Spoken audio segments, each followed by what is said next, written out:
أعوذ بالله السميع العليم من الشيطان اللعين الرجيم. بسم الله الرحمن الرحيم. به نستعين. وصلى الله على سيدنا محمد وآل بيته الطاهرين. اللهم صل على محمد وآل محمد وعجل فرجهم. قال إمام العلي عليه الصلاة والسلام: فتكلموا في العلم تبين أقداركم. ملائم التقیان، غالب علی کل غالب، مطلوب علی کل طالب، ارشاد فرماتے ہیں کہ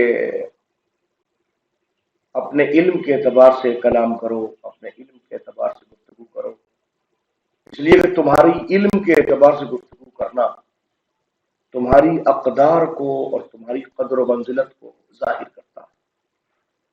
ظاہر ہے کہ اس کا مطلب یہ ہے کہ جب قدر و منزلت کا ظہور علم کی بنیاد پر ہوتا ہے، علم کے مطابق کلام کرنے کی بنیاد پر ہوتا ہے، تو پھر اگر ہم اپنے قدر و منزلت میں اضافہ چاہتے ہیں اور یہ چاہتے ہیں کہ ہماری قدر و منزلت بڑھ جائے، تو اس کے لیے پھر ہمیں چاہیے کہ علم کا حصول کریں، اس لیے جتنا زیادہ علم کا حصول ہوگا اتنا ہی زیادہ انسان کی قدر و منزلت میں اضافہ بھی ہوگا۔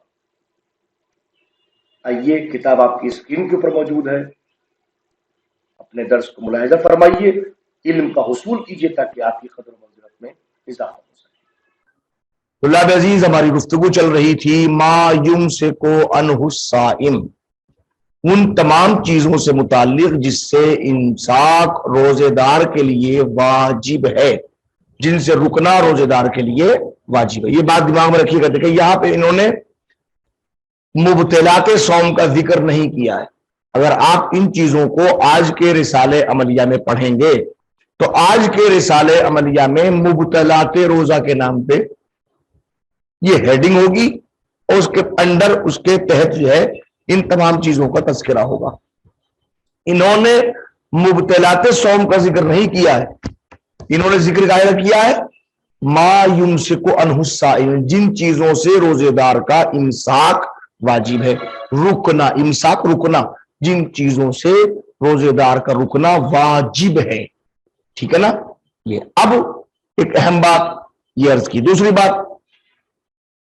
اس ہیڈنگ کے بعد میں یہ ضروری نہیں ہے کہ مصنف جن چیزوں سے امساک کا وجوب بیان کر رہے ہیں یہ ضروری نہیں ہے کہ ان سے روزہ باطل بھی ہوتا ہو، ٹھیک ہے نا۔ اب تک جو بات سامنے آئی ہے کتنی چیزوں کا؟ نمبر 1، ان کل معقول، ہر قسم کے معقولات سے آپ کا امساک واجب ہے، چاہے وہ معتاد ہو یا غیر معتاد ہو، ٹھیک ہے نا۔ دوسری بات آئی تھی ان کل مشروب، ہر قسم کے مشروب سے بھی امساک واجب ہے، چاہے وہ معتاد ہو چاہے غیر معتاد ہو، دو چیزیں ہوئی تھی۔ تیسری، جماع سے امساک واجب ہے، چاہے قبول میں ہو چاہے دبر میں ہو، اور یہاں پہ بھی باقاعدہ تھوڑا سا معاملہ اختلافی بھی جو علماء کے درمیان میں ہے اس کو بھی انہوں نے بیان کیا کہ اگر کوئی انسان وطی کر رہا ہے غلام کے ساتھ، لڑکے کے ساتھ، یا وطی کر رہا ہے دابے کے ساتھ، تو نوعیت کیا ہے، گفتگو ہو چکی ہے، ٹھیک ہے نا۔ آج گفتگو شروع ہوئی وَعَنِ الْكِذْبِ، وَعَنِ الْكِذْبِ، وَعَنِ الْكِذْبِ، اور امساک واجب ہے کس سے؟ کذب سے، جھوٹ سے۔ جھوٹ کس پر؟ علی اللہ، علی اللہ وعلی رسولہ، اللہ پر جھوٹ باندھا جائے اس سے بھی امساک واجب ہے، اللہ کے رسول پر جھوٹ باندھا جائے اس سے بھی واجب۔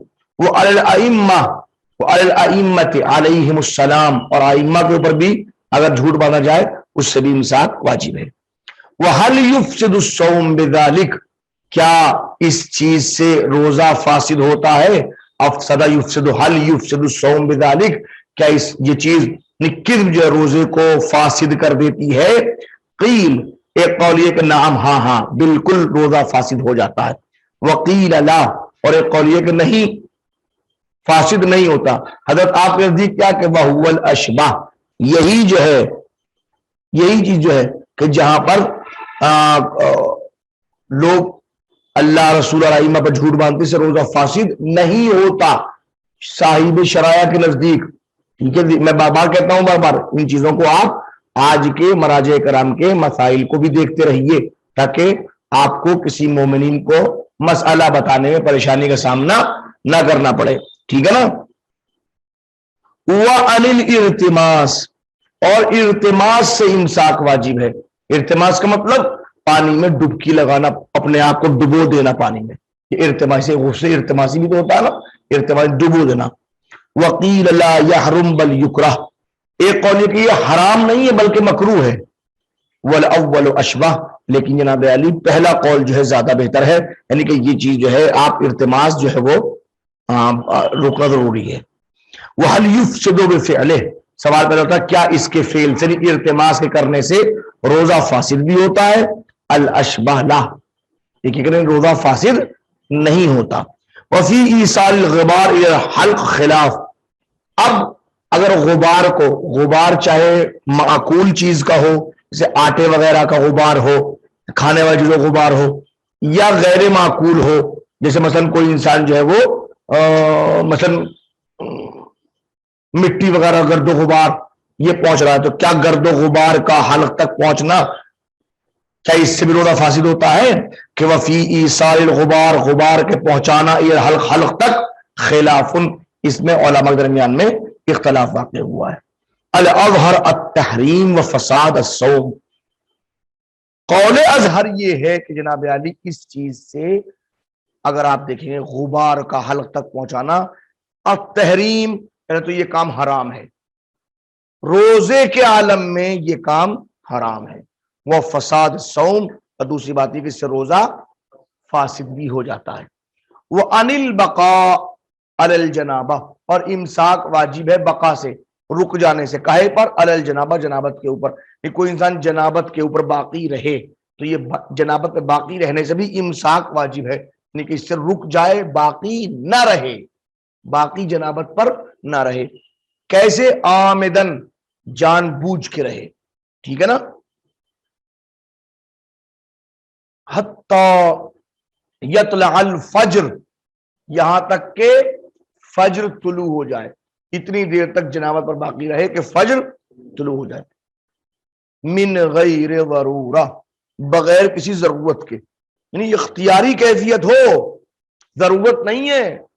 آپ سردی اتنی زیادہ نہیں تھی کہ آپ ٹھنڈا پیدا مر جاتے غسل کرتے، تو کہ تیمم کے لیے خاک نہیں تھی، آپ نے کہا چلو اب جناب باقی رہے، جان بوجھ کے آمدن، بغیر ضرورت کے آپ جنابت کے اوپر باقی رہتے ہیں، اس سے امساک واجب ہے.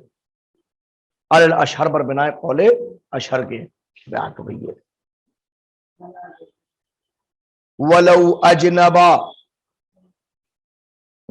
اجنبا، اگر کوئی انسان اپنے آپ کو مجنب کر لے، اجنبا یجنب اجنابن باب افعال سے ہیں، اگر کوئی مجنب ہو جائے، اپنے آپ کو مجنب کر لے، فناما، پھر سو جائے، اس نے مجنب کیا اپنے آپ کو پھر سو گیا.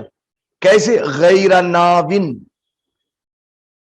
نیت نہ کرتے ہوئے، نیت نہیں کی، کس بات کے لیے؟ غسل، غسل کی نیت نہیں کی، اس نے مجنب کیا اور یہ نیت نہیں کہ میں اٹھ کے جو ہے وہ غسل کروں گا.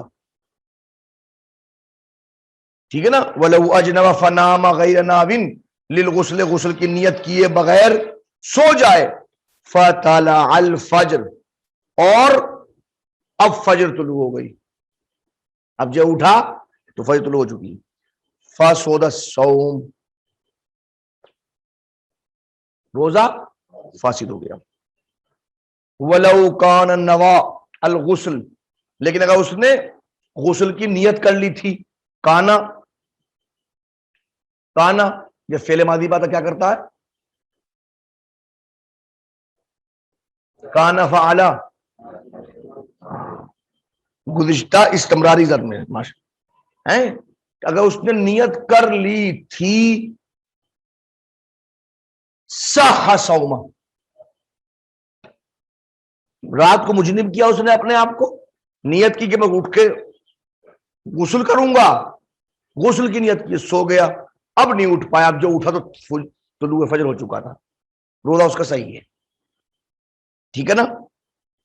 اب سنیے، ولو انتبہ، اب وہ سویا، متنبہ ہوا، اٹھا، جیسے اٹھتے ہیں آنکھ کھلی بیچ میں، ثم نام، پھر سو گیا، ناوین للغسل، غسل کی نیت کرتے ہوئے، فاصبح نائما، اب جو اٹھا، سوتے تو صبح ہو چکی تھی، فاسد صومہ وعلیہ قضا، روزہ بھی فاسد ہے اور قضا بھی واجب ہے اس کے اوپر. بات واضح ہو گئی. ولو استمنا، کسی نے استمنا کیا، استغفر اللہ، او لمس امرأ، یا اس نے کسی عورت کو چھوا، فامنا، عورت کو چھونے کے نتیجے میں منی خارج ہو گئی، فاسد صومہ، اس کا روزہ فاسد ہو گیا. ولو احتلم، کوئی انسان احتلام جو رات کو سو رہا تو سوتے سوتے احتلام ہوا، منی خارج ہو گئی. بعد نیت الصوم نہارن، صوم کی نیت کے بعد کوئی انسان احتلام کی منزلوں پہ آتا ہے، محتلم ہوتا ہے، کب ہوتا ہے؟ نیت صوم کرنے کے بعد. کب؟ نہارن، دن میں، صبح کو اٹھا، نیت کی، سو گیا، اب جو اٹھا تو اپنے آپ کو محتلم پایا 9 بجے 10 بجے، لم یفسد صومہ، لم یفسد صومہ، اس کا روزہ صومہ، اس کا روزہ فاسد. وَقَضَى لَوْ نَظَرَ إِلَىٰ امْرَأَةٍ، ایسے ہی حکم اس کے لیے کہ دن میں روزے کے عالم میں کسی نے کسی عورت پر نظر کی، فَأَمْنَا، دیکھتے ہی منی خارج ہو گئی، اس کا روزہ بھی فاسد نہیں ہوگا. اظہر پر بنا قول اظہر کے. او استمع، یا یہ کہ کسی نے کسی عورت کی آواز کو سنا، آواز کو سنا، فَأَمْنَا، آواز کو سنتے ہی منی خارج ہو گئی، اس کا بھی روزہ فاسد نہیں ہوگا. وَالْحُقْنَ بِالْجَامِدْ جائزہ، حقنہ کرنا جامد چیزوں سے جائز ہے روزے کے عالم میں. بات روزے کی چل رہی، روزے کے عالم میں جامد چیزوں سے، جو سوکھی چیز ہے اس سے حقنہ کرنا. حقنہ کیا ہوتا ہے؟ کچھ لوگوں کے قبض ہو جاتا ہے اور دواؤں سے بھی قبض نہیں ٹوٹتا، تو کیا کام کرتے ہیں کہ 2 چیزوں سے حقنہ کرتے ہیں. حقنہ کس طرح کرتے ہیں؟ حقنہ اس طرح کرتے ہیں کہ اس کے پکانے کے مقام میں ڈالا جاتا ہے. وہ 2 طرح چیز ہوتی ہے، تو وہ سوکھی چیز ہوگی، کچھ لکڑی ایسی ہوتی ہیں، لکڑی ہے چھوٹی اس طرح کی لکڑی، وہ ایسے لے لی انہوں نے پکانے مقام میں مرقت میں ڈال دی، تو وہ لکڑی اس قسم کی ہوتی کہ وہ اس کے اندر جانے کے بعد میں اس کے قبض کو توڑ راستہ بالکل ایک دم سے وہ بس پکانا فوراً ہو جاتا ہے، جسے کہتے ہیں حقنہ کرنا، قبض کو توڑنا. تو اگر جامد چیز کے ذریعے سے ہو، کبھی کبھی کیا ہوتا ہے جامد سے نہیں ہوتی، مائع چیز سے ہوتی، بہنے والی چیز، جامد نہیں ہوتی، بہنے والی، کچھ کریمیں وغیرہ آتی ہیں اسی کام کے لیے، تو وہ کیا کام انہوں نے کریم انہوں نے رکھا، اتنی بڑی ہوتی ہے، اس کو اندر پکانے مقام میں قد میں ڈالا اور دبا دیا، اب وہ اندر جو ہے وہ کریم نکل گئی، مائع بہنے والی چیزیں ہو تو وہ نکل گئی، نتیجہ کیا ہوا کہ فوراً 1 منٹ انسان پکانا روک نہیں سکتا. تو حقنہ کبھی کبھی جو ہے وہ علاج کے لیے ضروری ہو جاتا ہے، تو کبھی کبھی حقنہ ضروری ہوتا ہے. تو اب کریں والحقنہ بالجامد جائزہ، جامد چیزوں کے ذریعے حقنہ روزے کے عالم میں جائز ہے. وبالماء محرمہ، اور بہنے والوں کی چیزوں کے ذریعے حرام ہے رقنہ کرنا. وَيُفْسِدُ بِهَا الصَّوْمَ عَلَى التَّرَدُّدِ، اب سوال پیدا کہ کیا اس رکنے کے ذریعے روزہ فاسد بھی ہوتا ہے؟ علی تردد، اس پہ علماء کے درمیان تردد پایا جائے. کچھ لوگ کہتے ہیں ہوتا ہے، کچھ لوگ کہتے ہیں نہیں ہوتا. مسئلہ تان انشاءاللہ بعد میں. وصلی اللہ علی محمد وآل بیتہ الطاہرین.